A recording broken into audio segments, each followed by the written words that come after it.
Hello, this is the portfolio, resume, and cover letter workshop. Main outline, resume. First, we'll talk about target audience, content, examples, and formats. Cover letter, we'll talk about format and structure, examples. And then lastly, portfolio, how to create one, where you should, what sites to use to create it, an example. Resumes. Cool. Okay, so the main thing about resumes is make sure you're is catered towards the right target audience. So a resume for an ATS system, you're gonna want to make sure there isn't like special like highlights or coloring. Make sure it's not like column space. It's very straightforward. Make sure it's one page. People what's it called? Recruiters will read past like the first page, so like keep it one page. Make sure it's readable. If they can't read it, they will skip past you. Understand the audience. So if it's a bot, make sure it's not that many colors, if at all. Recruiter, if you're sending a resume to them, make sure it's like nice and pretty. Especially for game dev companies, they really like that extra effort. Keywords, make sure you have action verbs. That's very strong. It gives off what you've done in your experiences and skills. Don't be afraid to have multiple resumes. So I have two resumes, one for production and one for software engineering. So it's really good to have different resumes with different roles. And then proofread. Have people proofread it. Make sure the grammar is good, the format. Yeah. And then for programming and design, you want to focus on skills, technical skills, and your experiences as well as projects. For art and music, you really want to focus on your portfolio, having all of your best work first. And bad work, probably not unless you don't have that much of your good work. Yeah. This is my resume. So the main thing to take away from this is my name's up there at the top, pretty big.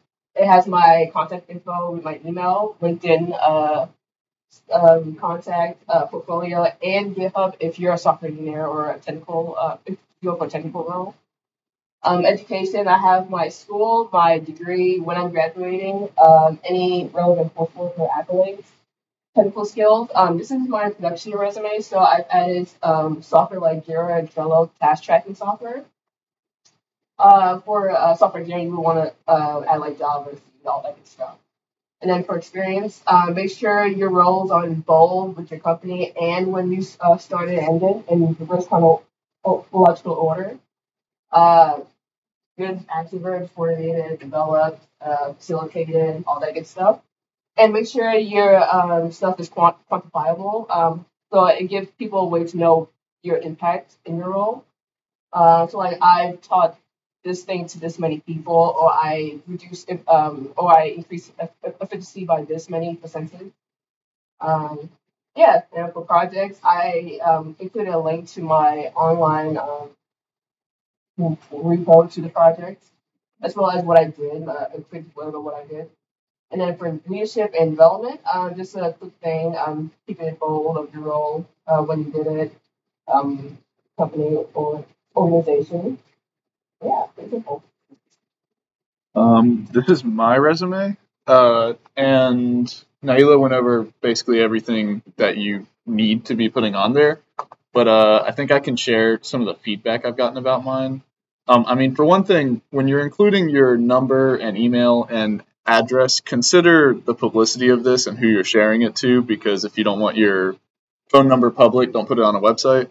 But also, it's nice to, when you put your work experience here, order it in the most significant to the job to the least significant. It's nice, the less reading that someone has to do when looking at your resume, the better, because they don't want to have to read through things to find what's relevant. If the first thing on your work experience is the most relevant thing, that's the best case scenario. I would say, oh, sorry, I was going to say, you could do reverse chronological, but if your most relevant experience is your, like, a year ago, then it's better to put it up top, but they want to see that first.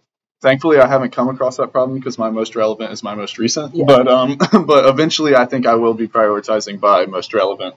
Also, like, for me, a problem I've had with is I worked at Food Line for 3 years, and it's completely irrelevant, and I don't want to remove it because I have an emotional attachment, but you probably could. it's nice to have a skills section because a lot of times you will have things that you're good at that you might not necessarily have had work doing. And with that, the same principle applies where the less reading they have to do, the better. Mine is a half good, half bad example of this because I have it kind of cleanly shown, but I don't have it ordered in a specific way. So to find things, a recruiter would have to read through this list. What's better, I think, is probably the way Nyela does it by either organizing by the type of skill or organizing by your proficiency in the skill. Organizing by something is best there.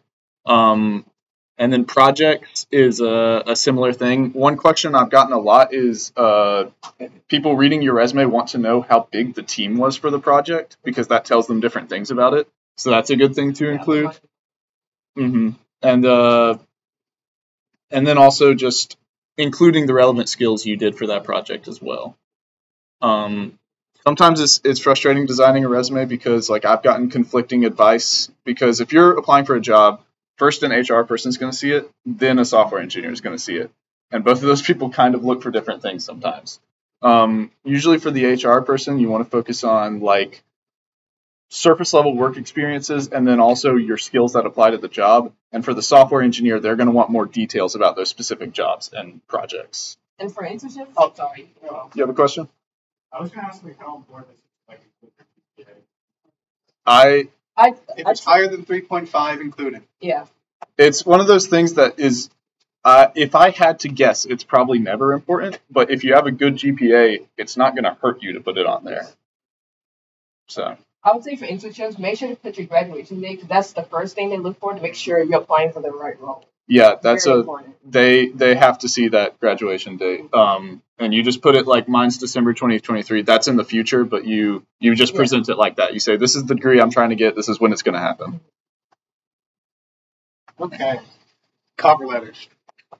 Here's the one that no one wants to do. So, basically, a cover letter is your way of speaking directly to your recruiter without like as much formality as a resume. A resume is very strict. They want to see very specific information there.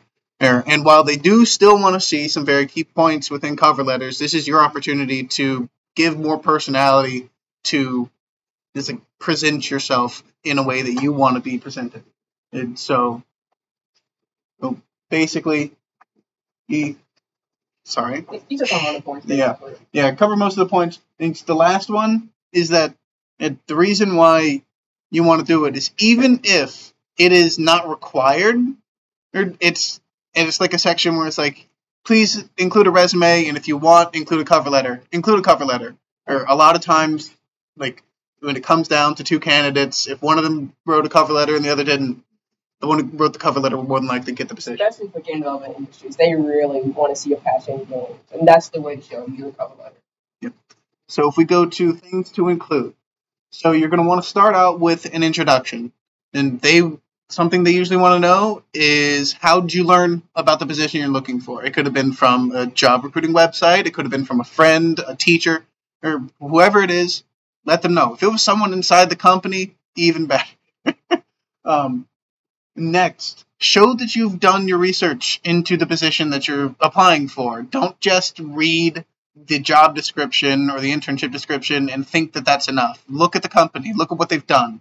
And if you can, make reference to something you liked about what you saw and how it relates to what you want to do. To touch on that, a lot of game companies have a history of making games, and if you're familiar with that history, that's a huge bonus when you're applying. They would much rather have a qualified candidate who's familiar with their work and knows what they tried to do rather than someone who doesn't. So if you're really trying to get a role, I'd say make sure you've at least played the company's most recent game, and that will come up in interviews. Let's say a lot of times you want to make sure that like you have a tie-in with what you're talking about, not just for yourself, but for them. And it gives you a good like asking point. Yep. Oh, sorry. I didn't mean like have the experience. Do you recycle anything? There's some things that you can recycle. A lot of times like your final like call to action is usually fairly recyclable as it's not too unique. Basic structure can be recycled for introduction, because obviously you're going to change it depending on who you're talking to and like what you're asking about or like talking about. And then your middle two, which we're about to get to, are your experiences, which you want to tailor how you present your experiences to the job that you are applying to. So a lot of that is going to be transferable from one to another, but you are going to need to make tweaks. It's just by the nature of the different positions.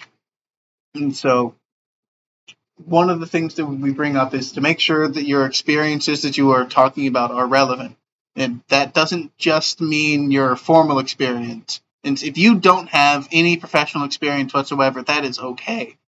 You can present club experience or personal projects experience or any other experience that you have that relates to the role, as long as you present it in a way that obviously makes sense and shows that you have gained some experience in it, then that is enough.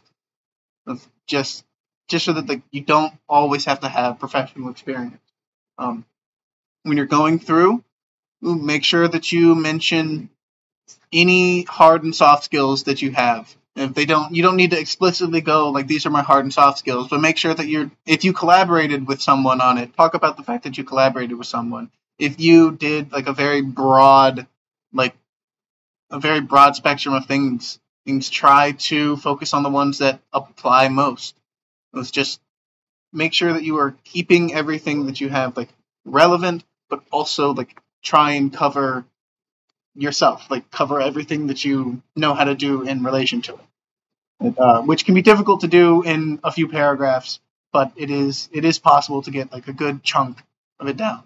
And then your final thing is a call to action, and you want to just reiterate that you are a good candidate for these reasons, and ask for them to contact you. Give them contact information if need be, if that's what you want, and let them know a good time, if anything. Or if it's email, you probably don't need time. I know if you're doing a phone number, if you're specifically asking for a phone call, you might want to give certain time frames. But other than that, you just want to be like, hey, thank you for giving me the opportunity to do this, and I look forward to hearing back from you. And then make sure to sign off with enough space that if you were to print this, you could actually sign it. Anything else? I was gonna say I'm getting pretty much used to this for all of her job, and it seemed to work out for her. Yeah. She get Blizzard and PlayStation, right? Mm-hmm. Yeah. Yeah, and all these, If y'all are wanting to take a closer look at any of these things later, this PowerPoint as well as a document version of this will be available for you to view these things later. But moving on to portfolios. So different than most software industries, games is also very much an art-oriented industry. And so a lot of people want to see your work. A lot of your work with game development is going to be visual, and a picture tells a lot more than what a resume can tell. So if you get past the resume stage, a lot of times this is what they're going to be looking for. And a website is the easiest way to create and distribute one of these. Good sites for creating portfolios. Wix is one that I think is probably the most commonly used now. You can get your own domain for about $100 a year, but if you don't care about a Wix advertisement on your site, it's completely free, which is pretty good. ArtStation, does anyone use that? it's better for artists. Like I'm sure Yeah. Phillips here, you can tell us all about it. People have had moderate success with Google sites, but it's a little less customizable than others. WordPress and Squarespace are both well advertised ones. I think those are ones you pay for, but they seem to work very well. Yeah, I think that would be work. Yes. And GitHub Pages, has anyone done that? I tried. It's It's a little tougher to work with. I know Tiago Events has it on GitHub. Mm-hmm. But you can, I think GitHub Pages allows for more customization than maybe Wix does. So GitHub Pages is just straight HTML code. You can build it Yeah. from scratch. So it's all about the content on these. You're gonna have, for games, there's 4 basic categories we've created: programming, art, design, music. And we have some examples here. So where's my mouse? Okay. So here's Joseph Da Silva. He's a programmer who works at Redstorm now. Um, so the home on his site just kind of he has a trailer for himself, which is kind of neat. You can jump to featured projects, and he has all of his stuff basically in a big list you can scroll through. And I think that's kind of, well, I guess he only has some featured ones and then has other ones in specific categories. Basically, with these, the thing you're looking for is kind of like with resumes, how the less reading someone has to do to get an idea of you, the better. This is the less clicking someone has to do. If someone can immediately in one click see all of your projects or all your relevant projects like this, that's a good scenario to be in, because they don't want to have to click through a bunch of different links and go to a bunch of different places. Let me pull up Mitchell's here because I think he has a good. So like with Mitchell's, if you click projects, it's a linear list of information and GIFs about different projects. It's also nice to have these auto-playing short videos that show something about the project, because again, a picture says a lot more than words do. And you can do relevant links on the side as well here, so that it kind of proves to people it's a real project. But yeah. It's also good to include your resume on these sites, just in case it is, for some reason, the first thing they look at. And you can put your face on here. But yeah. And then Yeah, was that? we can kind It of, will be too long. Rich people can watch that. we have a lot of examples of portfolios here. If y'all want to look at any more, we can. But Pull up Bailey's. That's a music portfolio. okay, let's pull up Bailey's. So this is a music one. It's got big links for LinkedIn and email. See if you click the game dev tab. So it shows the games he worked on with the itch.io links. Did he showcase his music anywhere? Yeah, all the way over there. Oh yeah, he has a whole tab for music. So yeah, so I guess if you're kind of dipping into different categories, you can make that on your website. He has linked like a Spotify playlist. That's kind of cool. And then maybe let's do an art one. What's the best example? That Matthew Hatfield. This is a good example of a good art station. Oh yeah, a lot of Predator.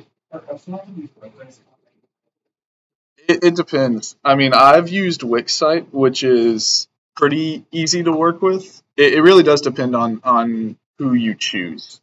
Like, Google Sites is extremely easy, but you have very limited options. Wix is like a little bit more complicated, but you have more options. GitHub is just like you do it all from scratch. I think Squarespace and WordPress, even though they do cost money, like those seem to be honestly the most accessible and customizable out there. There's a reason they cost money and they're still like pretty successful. They are free for students though. Okay, yeah, then that's definitely something to check out. Yeah, he even has it. I guess after you get professional experience, you can organize it like that as well. And you design Evan Brooks. Oh yeah. Yeah, this guy does level design and level art, and so you can see he just has straight up pictures of all the work he's done. And yeah, the biggest difference between this and like a programming one is you would want to show specific like technical skills you had with each project. But if you're doing design and level art, which is pretty software independent, this is more the angle I think you'd go towards. But then he still does have the more detailed overview of projects on this column. And then he also does guides for these things as well. So if you're into the whole making educational material or creating stuff for others to learn from, I think that always shows a good level of expertise. And having your contact info, at least contact info you're okay with being public on your website, is good, so that people can actually get in touch with you if they're interested in your stuff. Yeah. Just a little quick side on something you said earlier. There, with Wixsite and a lot of these websites, if you want a domain, a lot of times like the website itself will have a built-in like system for going in and purchasing like a special domain to have it linked up. Or if you already own a domain, you can link it, but you've always got to like pay some exorbitant amount of money to link it. If you're worried about just like that initial like click. Like you don't want the website link that you need to give people to be super long and like complicated. Like I know that if you have Wix, it's like whatever your website's name is, .wixsite.com/website. You can go on like GoDaddy, purchase a domain for like $3 for a year, and then forward it to the website. So anytime that you click on that shorter link, it'll just route it straight to the website you want. And once you're on a website, I don't think you're looking at the URL too much. So The only downside of that is you still have the Wix site ads Yeah. on your website. Any questions?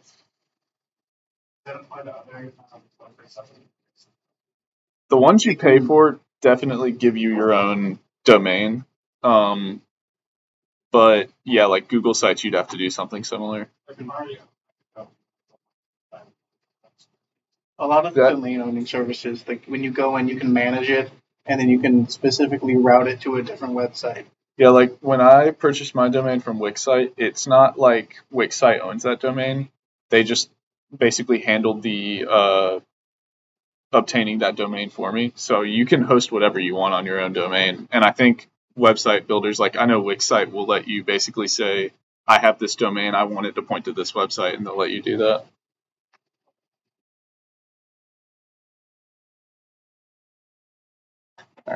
Any more questions? Thank you. You'll have like a strategy in other countries, so especially Yeah, people have definitely been doing business cards for GDC. I very good. And I really make sure. I finally got mine printed out. Oh wait, you got yellow business cards? Well, they're more gold than they are yellow, but That looks so fancy. Where'd you get it from? Moo. Ooh. It's called moo.com, and it's Is it like the cow move? MOO. Okay. That's how it's spelled, moo.com. And then you can they have like a bunch of sales like almost weekly on different like stocks or whatever, and like they're different like embossing or foiling or whatever if you want to go fancy. And like they're fairly reasonably priced. Cool. All right. Thank you all. Everybody.